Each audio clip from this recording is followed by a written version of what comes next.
Olá, para você que está desperto, para você que está despertando, eu sou Dinei Serpa, eu estou aí no YouTube já tem pouco mais de 7 anos falando sobre esses assuntos relevantes, né?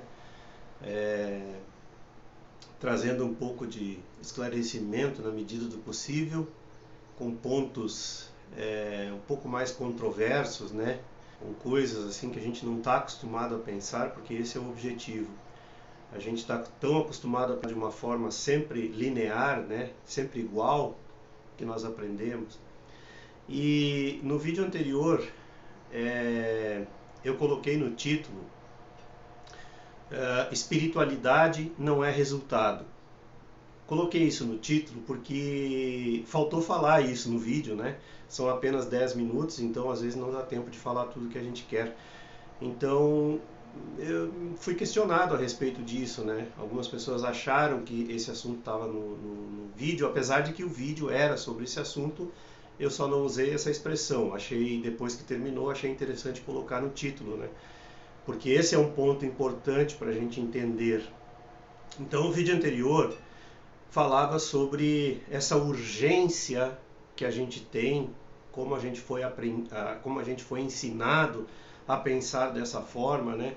A nossa sociedade, principalmente ocidental, tem essa de resultados. O famoso passo a passo. Nossa mente está tão acostumada com essa ideia de que tudo é passo a passo, passo 1, passo 2, passo 3, passo 4, como a gente ouve falar de vez em quando, né? Quais são os passos para o autoconhecimento? Quer dizer, não existe passo a passo para o autoconhecimento. O autoconhecimento ele é orgânico, é uma coisa vã, é uma coisa de momento a momento. E tudo que se refere a essa camada, essa dimensão mais profunda do ser, que a gente convencionou chamar de espiritualidade, coisas relacionadas ao espírito. O espírito é um nome para essa camada, essa dimensão mais profunda do ser, que está além da mente. E a gente convencionou chamar isso de espiritualidade. Então, a gente está treinado, basicamente, doutrinado a buscar resultado em tudo, né? É muito forte isso está já impregnado no nosso DNA, principalmente na cultura ocidental.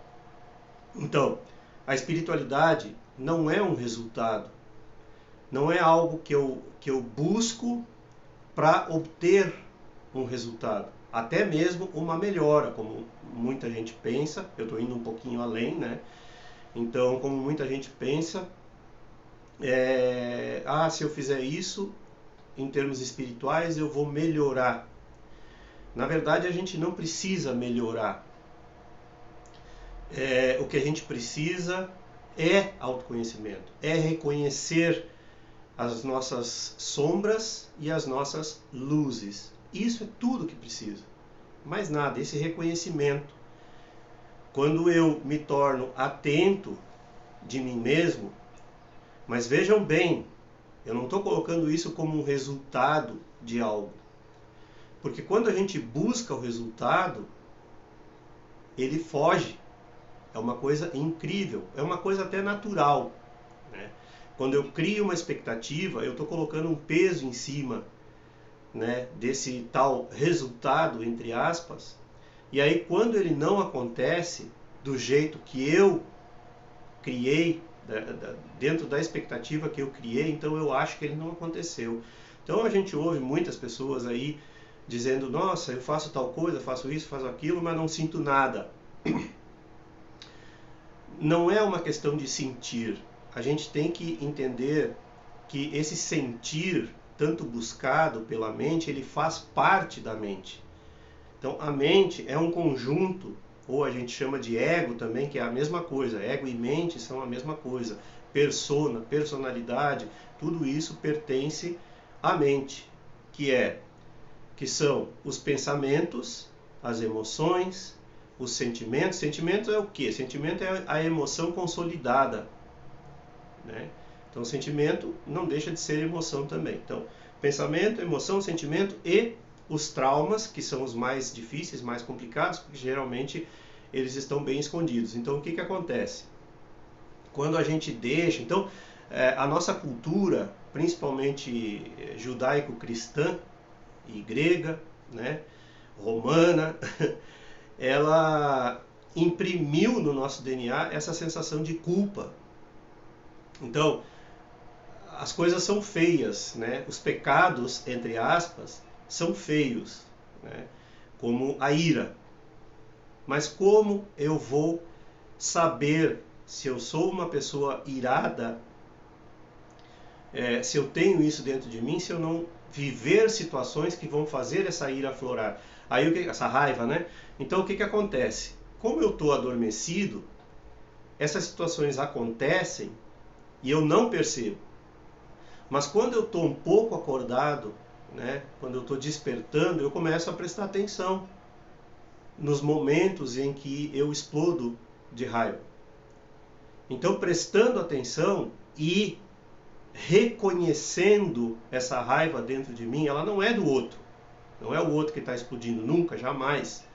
Eu tenho que resolver os problemas dentro de mim, eu não posso resolver dentro do outro. Então, quando eu tomo conhecimento e reconheço realmente que essa raiva está dentro de mim, existe uma integração da raiva. Aí o que acontece? Eu tomo consciência disso e isso começa a sumir. Começa a se tornar cada vez mais esporádico, porque não é um treinamento. Olhem bem, isso é uma coisa de momento a momento, estar consciente de momento a momento. Não é um treinamento, eu vou treinar para não ter raiva. Isso não existe, é impossível. Mas o reconhecimento dela vai fazer com que eu comece a antecipar. Primeiro a gente começa a perceber com maior frequência e com cada vez um tempo menor de distância entre o fato e o reconhecimento, né? E a atenção. Então, primeiro eu só reconheço depois, eu só me dou conta depois. Isso já é ótimo, mesmo que leve tempo, mesmo que aconteceu de manhã e eu me dê conta no final do dia, nossa, eu reagi de tal forma hoje de manhã. Não tem problema nenhum, porque a tendência ao fazer isso com frequência, essa atenção, é ir diminuindo o tempo até que eu perceba no momento. Vai ter um momento que eu vou perceber no instante que acontecer. E com o tempo eu vou antecipar. Algo dentro de mim vai dizer, epa, não precisa. É bem assim que acontece. Eu dei um exemplo da raiva, mas é assim que acontece com tudo. Mas, como a gente vem de uma cultura que reprime, que nos ensina a reprimir porque é feio, entre aspas, não existe nada feio, gente. Nada feio. Tudo nesse universo é lindo. Tudo nesse universo, até aquilo que a gente chama de mal, que é uma coisa relativa. Então o mal também pertence somente à nossa interpretação. O mal pertence à mente, porque tudo tem um propósito. E esse propósito sempre é educativo. Como eu já disse tantas vezes, a gente está nesse plano denso, no intensivo escolar. É bem assim, claro que é uma simplificação, gente. Não é literal. Mas se a gente observar, a gente vai ver que todas as situações que nos acontecem, elas trazem algo dentro de si para nos ensinar. Não no sentido de melhorar, mas no sentido de acordar. Todas as situações vêm para nos acordar de algo que nós não estamos vendo dentro de nós mesmos. É aí que entra a questão do espelho, né? Tudo nesse universo é espelho, espelha a nossa própria alma. Tudo aquilo que a gente tem que veio para trabalhar, reconhecer. Trabalhar não é a palavra certa, é apenas reconhecer. Só isso. Espero que tenha ficado um pouquinho mais claro nessa parte 2 aí. E era isso. Se você gostou, curta e se inscreva. Opa, não, isso no YouTube também, né? Se inscreva e até sempre. Compartilhe também, né? Até sempre outra vez.